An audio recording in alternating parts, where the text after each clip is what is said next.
I'm going to tell you something I'm not supposed to say in a YouTube video. This is not the best way to watch this video. And here's what I mean. The video you're about to watch is from a live session that we had at Tethered online. There, the people who watched it got live interactive notes. They got to follow along with their Bible. They even had a live chat with other people watching and some of my trained hosts ready to interact with them, pray with them, and give them a lot more resources. Now, we of course welcome you to watch this full video and all of our past videos here on our YouTube channel, but you really will get the best if you visit tethered.online and join us for a live Tethered Online session. But for now, we hope you enjoy this video. Hey everybody, welcome back to Tethered Online, a hybrid approach to following Jesus, where we are creating community online and in person. One of the ways we do it online is these live sessions. And if you're joining us live, we love that you're here. Make sure you let us know you're here in the chat. We have live hosts ready to connect with you, and a lot of different buttons that you can get connected with. And if you're watching this on YouTube later, you should join us for a live session. But what's up, YouTube family? We're so glad that you're here as well. Be sure to subscribe and hit the like button. That helps other people find this. And check out the description. There's some cool things hidden down there, like our action packs, which is a brand new feature that we kicked off at the beginning of this year. The very first one is available for this series, taking everything that we're learning in our sessions and putting it into action, because information without action is basically useless. And so we want to put all of this to use and give you practical things you can start doing. At the end of this video, I'm going to break down all the different things you can find in that action pack. And so make sure you stick around towards the end. And you can download it yourself right in the description or the navigation bar up top. Again, if you're joining us live, be sure to engage in the chat. Let us know you're here. We are in a series titled Find a Better Way. Here's the reality. We all want to be better. It's why we set New Year's resolutions, why we try to learn new skills, why we work so hard and sacrifice so much in the course of a lifetime. But in our pursuit to be better, we often run into a singular barrier that risks all of our hard work. And that barrier is distraction. Distraction, living a distracted life. And that's exactly what I want to talk about today. In your pursuit to find a better way, you are going to face distractions of all sorts. So the question I want to pose today for us to work our way through: how do we live with an uncluttered pursuit of a better way? How do we live with an uncluttered pursuit of a better way? And we're going to be putting this verse, and we're going to be working through this verse. Therefore, since we are surrounded by such a great cloud of witnesses, let us throw off everything that hinders and the sin that is so easily entangles.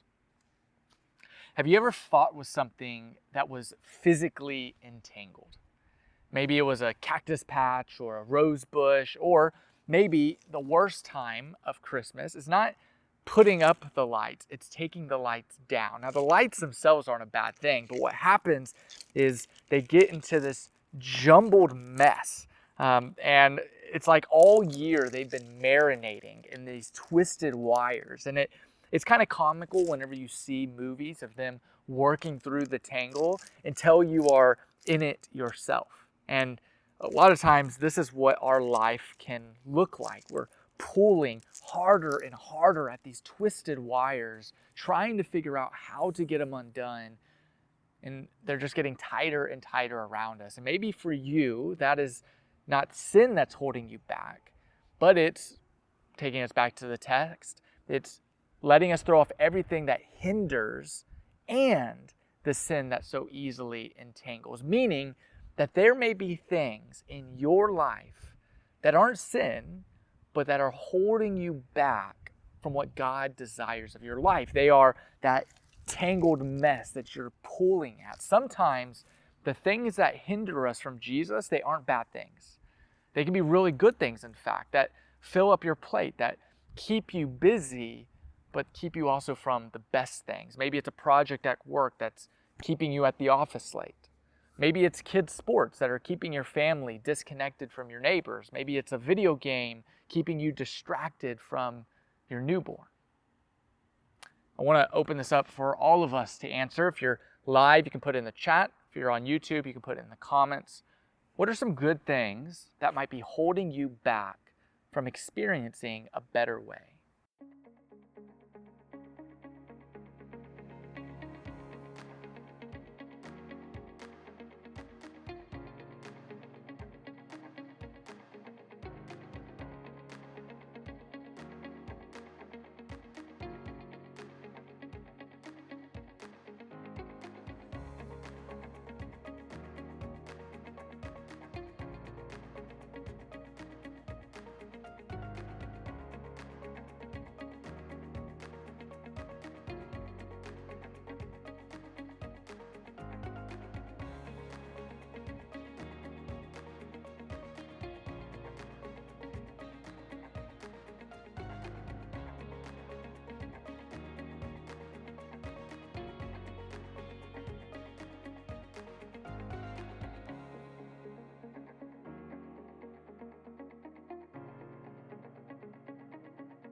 Here's the truth. We're not bad, most of us.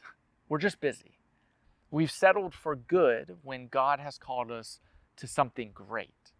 Or maybe for you, you are hindered by some hurt that's happened to you, hurts that you still haven't healed from.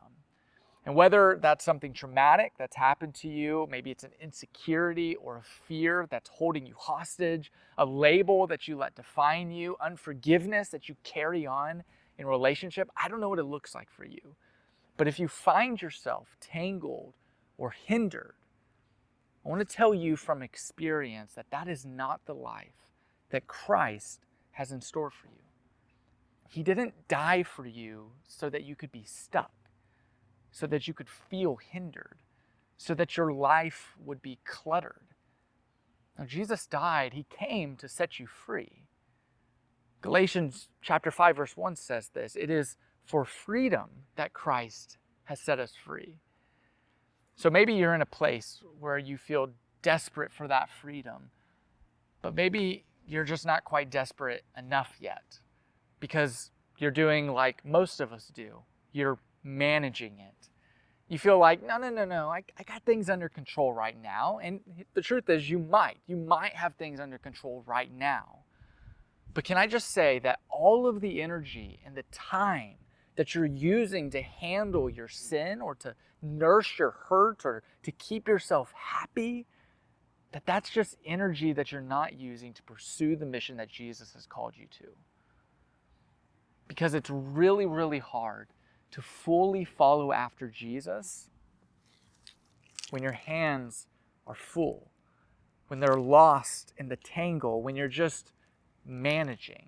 So a question for us to talk about, how can we, in your opinion, how do we throw off everything that hinders us from the mission that Jesus has called us to?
James talks about it this way. He says, confess your sins to God and you'll be forgiven, and confess them to one another and you'll be healed. In other words, we seek help from God and we seek help from his people.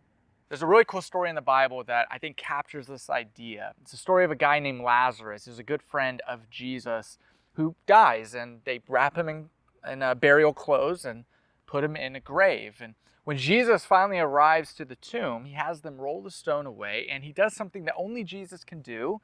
He brings Lazarus from death to life, from darkness into light.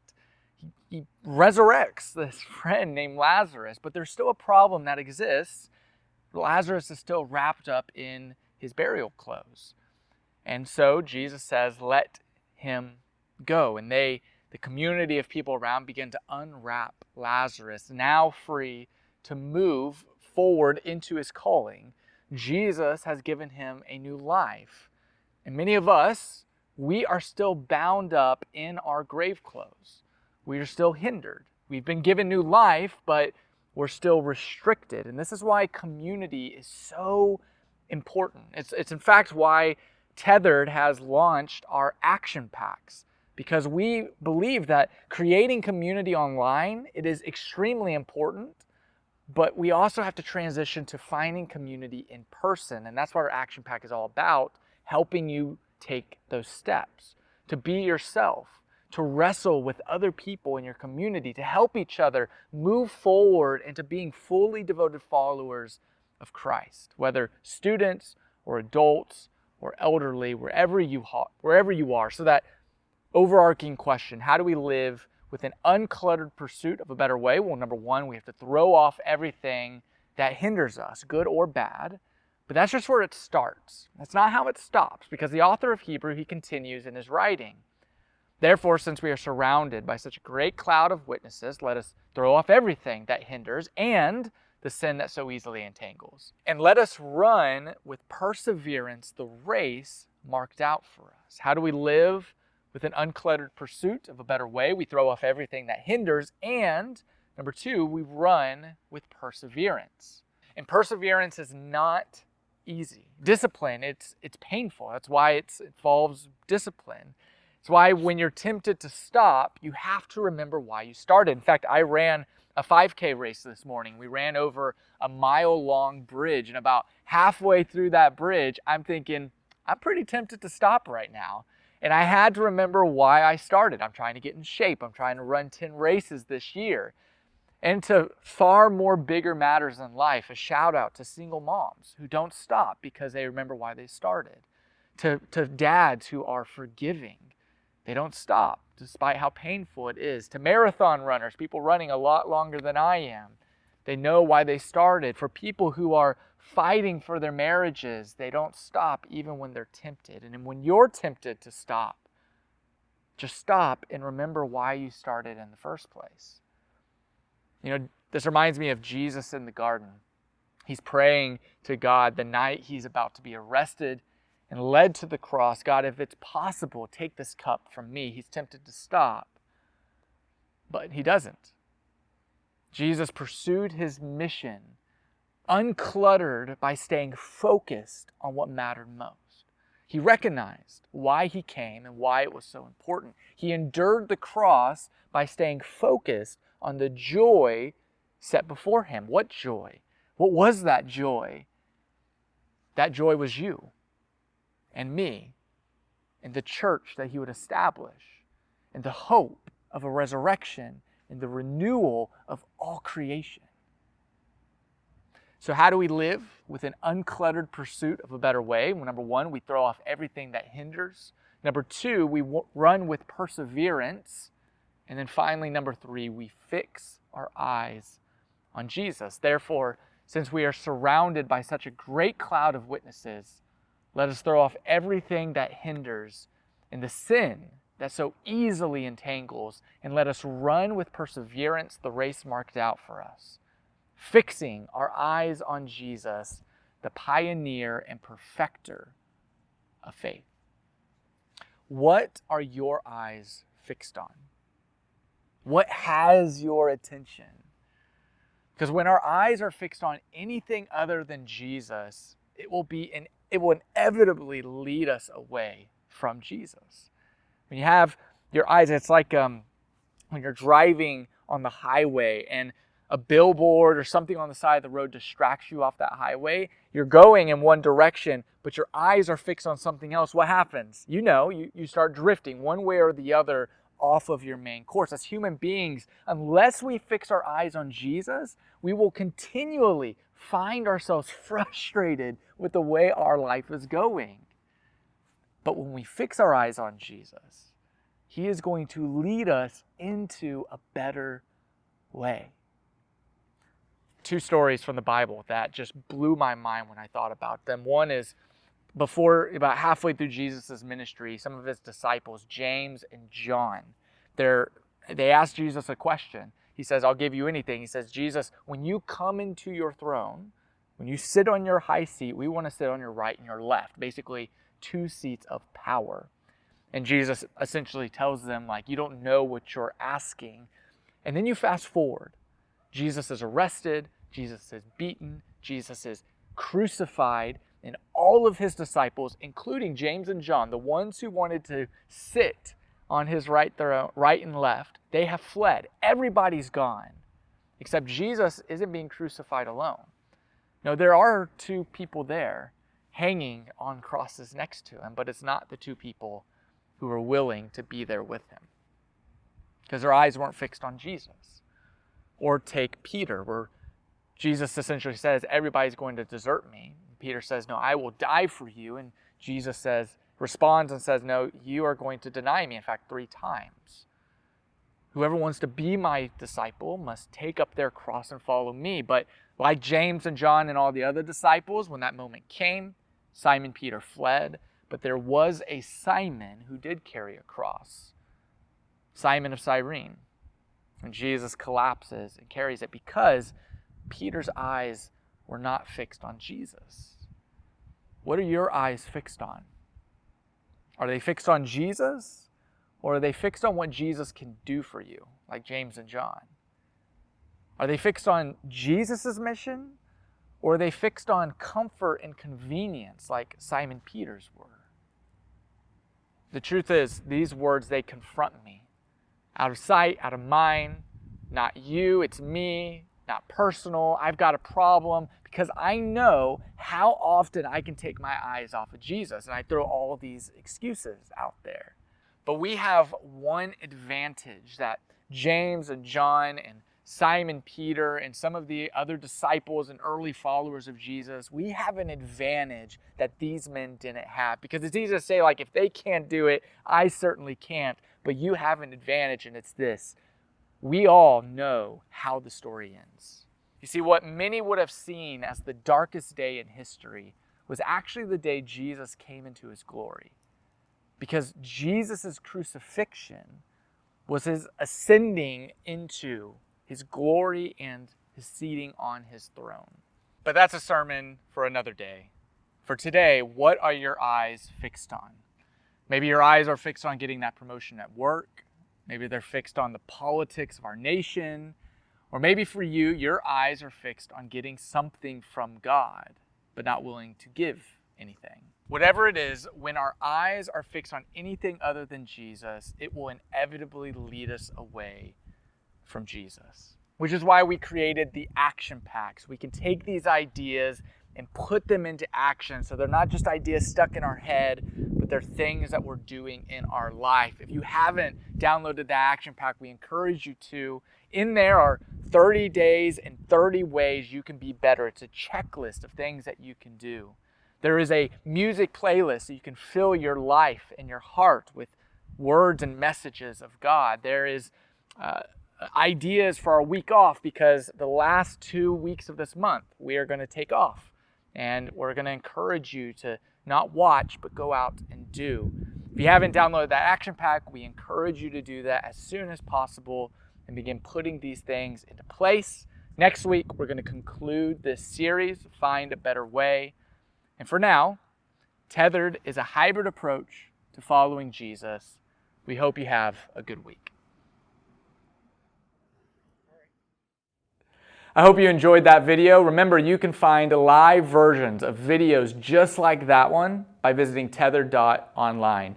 But if you want to stay here on YouTube, we're good with that too. Be sure to continue watching some of our other videos that we have going on. Hit the subscribe button, like this video, share it, all the things that kids are saying. And remember, Tethered is a hybrid approach to following Jesus.